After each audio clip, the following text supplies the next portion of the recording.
Bien, señores, Luis Reyes, economista, es director de presupuesto, lo tenemos en la línea telefónica. Buenos días, Luis, ¿cómo estás?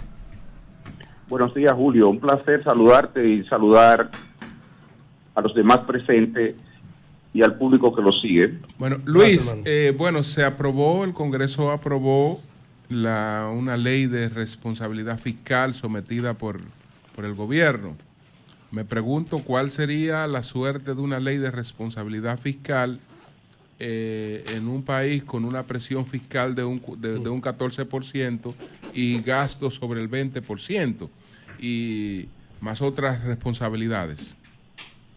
Mira, Julio, tal como apuntas, la aplicación de una ley de responsabilidad fiscal en la situación actual constituye un desafío. Lo primero que hay que reconocer es que es un paso de avance en la dirección correcta. No obstante, como tú señalas, con las presiones de gasto que tiene el país y los bajos ingresos, la aplicación de eso constituye un desafío enorme. Por lo siguiente, la ley de responsabilidad fiscal establece como objetivo bajar la relación deuda-Producto Interno Bruto a un 40%. Actualmente andamos en alrededor de un 45%. ¿Qué implicaciones tiene esto desde el punto de vista del gasto? La ley también establece que el gasto no debería aumentar más de un 3% por encima del nivel de la inflación. Y eso obviamente constituye un problema enorme con las presiones de gasto que tiene la República Dominicana en los momentos actuales. Recordemos que solamente la inversión pública es de alrededor de 2% del Producto Interno Bruto y requeriría urgentemente ser incrementada para poder hacerle frente a todos los desafíos que tenemos en términos de infraestructura. Los problemas que tenemos de inundaciones en la ciudad de Santo Domingo, los problemas de deterioro que estamos viendo en muchas obras de infraestructura y así sucesivamente. Solamente me voy a referir al tema de inversiones para no desviarme del tema de la ley de responsabilidad fiscal.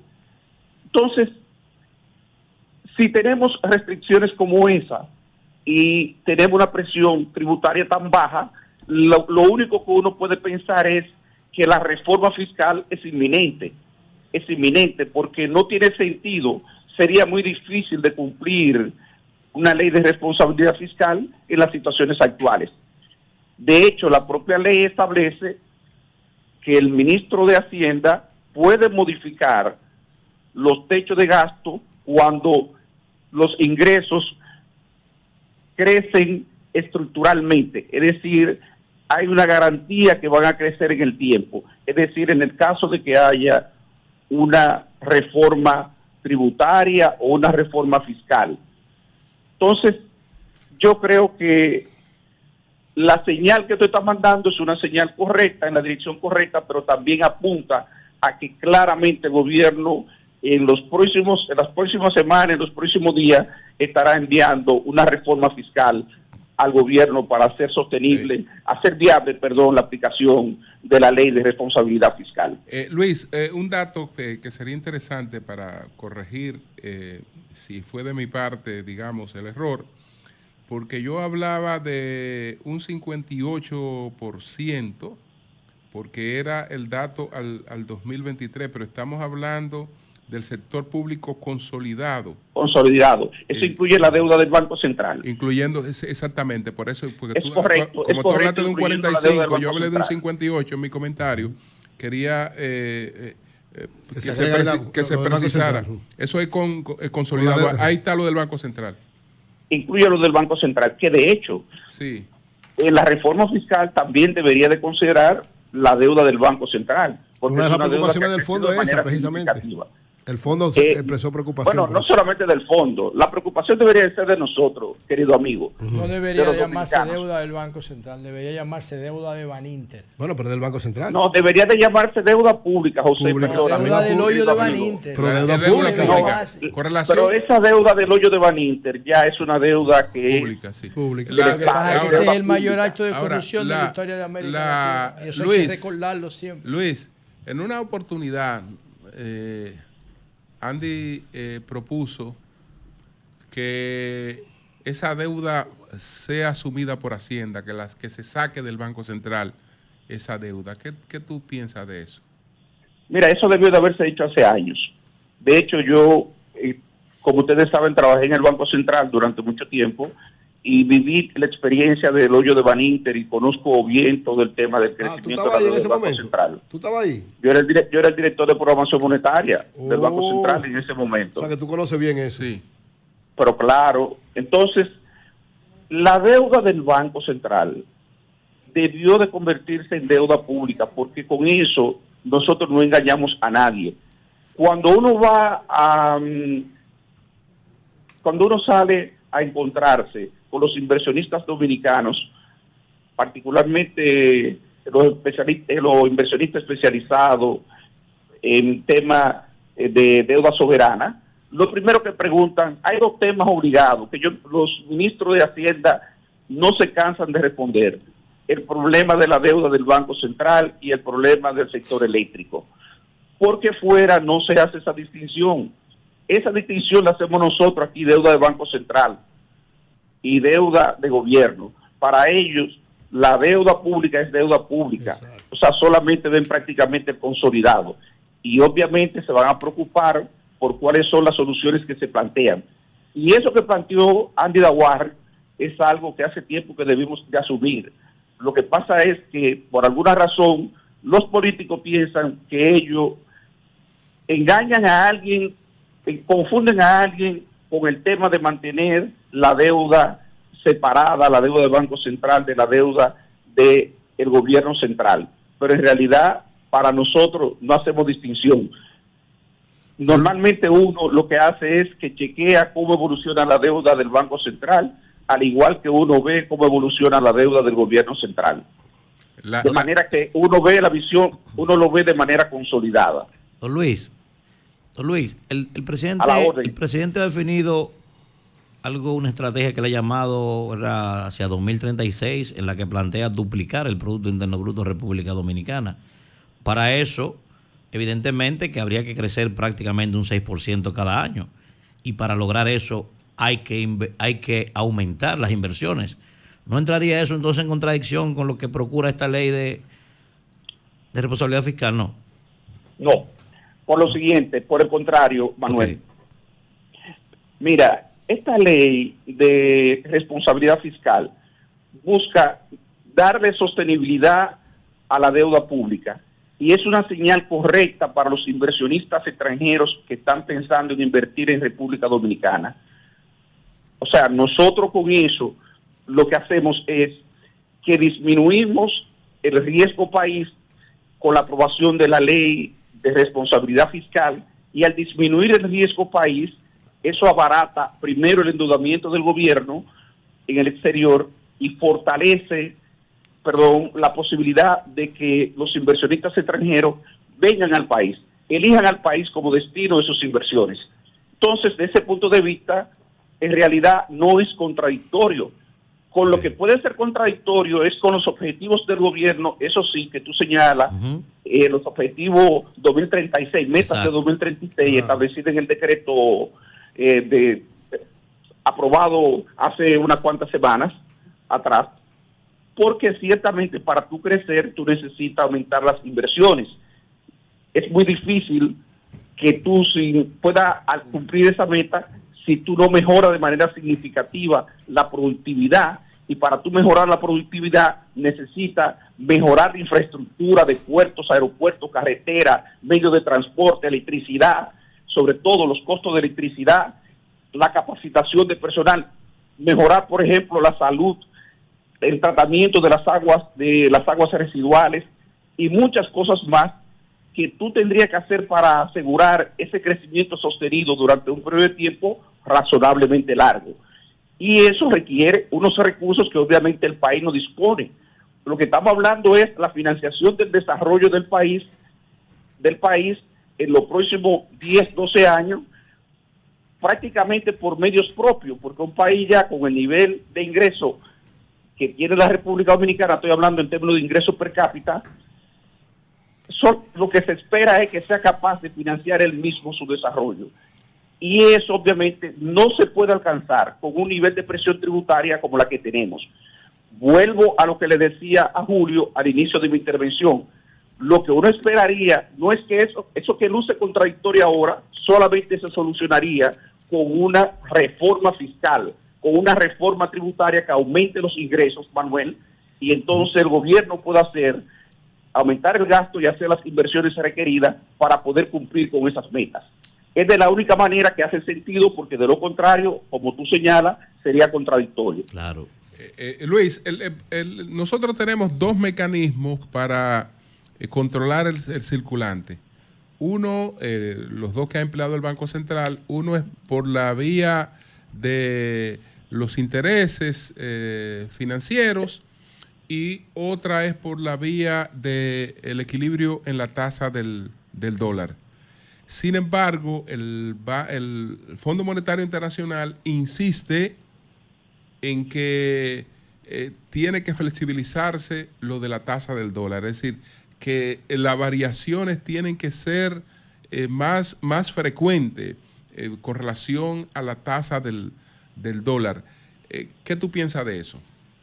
Mira, el fondo tiene una larga discusión con el país. Eso debe tener más o menos, de que yo me recuerdo, más de 20 años, que el fondo mantiene esa posición. Nosotros tenemos lo que se llama técnicamente un sistema cambiario de flotación sucia. ¿Qué significa eso?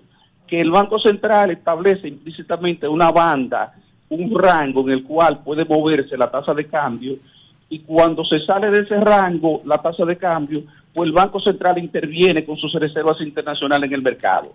Llama a los bancos y le dice, mire, ¿cuánto es la demanda que usted tiene? Nosotros tenemos tanto, 100 millones de dólares en demanda en el día de hoy, y el banco le dice, yo le voy a vender 50 millones de dólares para mantener, digamos, la tasa de cambio dentro del rango que es consistente con su meta de inflación. Entonces, el fondo lo que propone es que ese rango se amplíe para que haya una mayor volatilidad, una mayor fluctuación en el tipo de cambio. Y obviamente eso tiene sus implicaciones. Yo creo, y el fondo lo plantea ahí, y siempre lo he dicho, hasta que nosotros no desarrollemos un mercado de futuro, es decir, que tú puedas hacer contratos en dólares, vender dólares a futuro, comprar dólares a futuro, digamos a 6 meses, a un año, de manera que eso te garantice el tipo de cambio, nosotros va a ser muy difícil que podamos avanzar respecto a lo que tenemos hoy día. Es decir, nosotros necesitamos reformas, transformaciones en el aspecto cambiario que permitan crear las condiciones para alcanzar eso que está planteando el fondo.